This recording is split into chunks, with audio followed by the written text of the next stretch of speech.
Et moi, je les aime bien, la deuxième division, parce que je suis sûr que si je jouais, je serais en 5e division.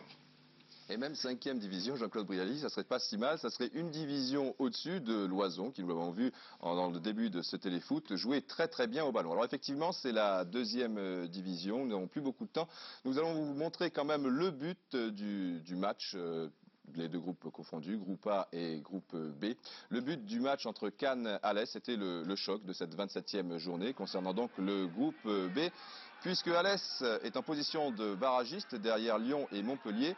Et avant ce match, comptait un point d'avance sur Cannes, qui était donc 4e. Mais grâce à ce but marqué hier après-midi au stade Pierre de Coubertin par Samba, eh bien Cannes possède maintenant un point d'avance sur Alès et se retrouve en position de barragiste en compagnie de Montpellier.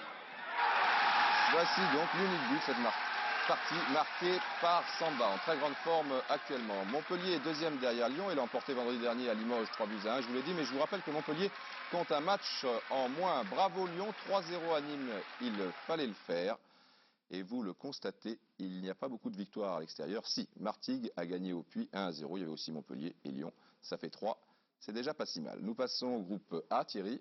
Oui, dans le groupe A, où Niort a été tenu en échec par Beauvais, mais conserve quand même 5 points d'avance sur Caen, large vainqueur d'Amiens. Mulhouse, ça ne marche pas très fort du côté des Alsaciens en ce moment, tenu en échec à Abbeville. Quimper l'emporte à Guingamp et le Red Star, que plus rien n'arrête, est allé gagner à Valenciennes. Le Red Star est incroyable. Je crois qu'on a un petit peu de temps, Thierry, peut-être. Eh bien alors ça tombe bien. Présenter 2 petits livres. Eh ben, je vais vous présenter 2 magazines, oui. Je vais commencer par vous présenter Ardennes Football. C'est le mensuel du district des Ardennes de football, qui s'adresse donc à tous les footballeurs. Il y en a beaucoup dans cette région. Et puis je vais vous présenter également le numéro de 11 qui vient de sortir avec le buteur porte-bonheur des Girondins de Bordeaux, Philippe Fargeon, en couverture. Il est beaucoup question de football international, comme dans chaque numéro de 11, avec à l'intérieur notamment les traditionnels fiches clubs qui sont présentés par 11 tous les mois. Solange, si un petit coup d'œil sur la grille du loto.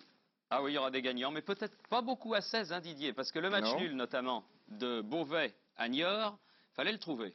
Là, ça allait le trouver, mais enfin avec les triples, les doubles. Oui, mais il fallait en mettre un sur celui-là. Oui. Voilà, ce qui n'était pas évident. Alors, il n'y a qu'une victoire à l'extérieur. Il n'y en a qu'une, c'est celle de Martigues, au Puy. Beaucoup de matchs nuls, vous le constatez, pour les parieurs. Faire attention, il y a toujours au moins 4 ou 5 matchs nuls. Là, il y en a 4. Et puis après, vous savez que Zara a gagné la semaine passée.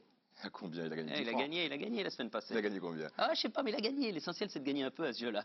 Bon, eh bien, on va se quitter. Ce soir, il y aura encore du football dans Sport Dimanche Soir avec Yves Cuffermin. Et puis les sports, ça continue sur la 1. Cet après-midi, à la Folie, pas du tout. Vous retrouverez Jean-Michel Lelio. Ce soir également, donc, Sport Dimanche Soir. Téléfoot est terminé.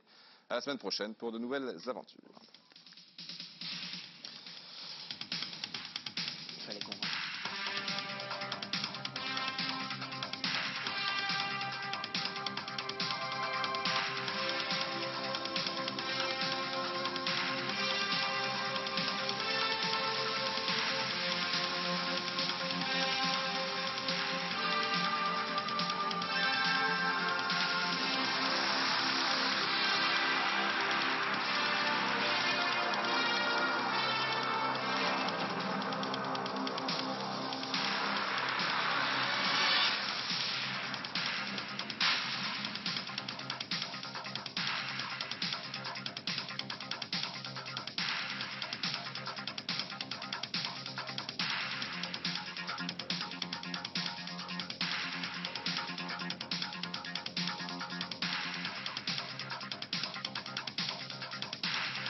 Quand un flic joue les truands, même pour la bonne cause, savez-vous ce qui risque d'arriver si l'on s'aperçoit de la supercherie?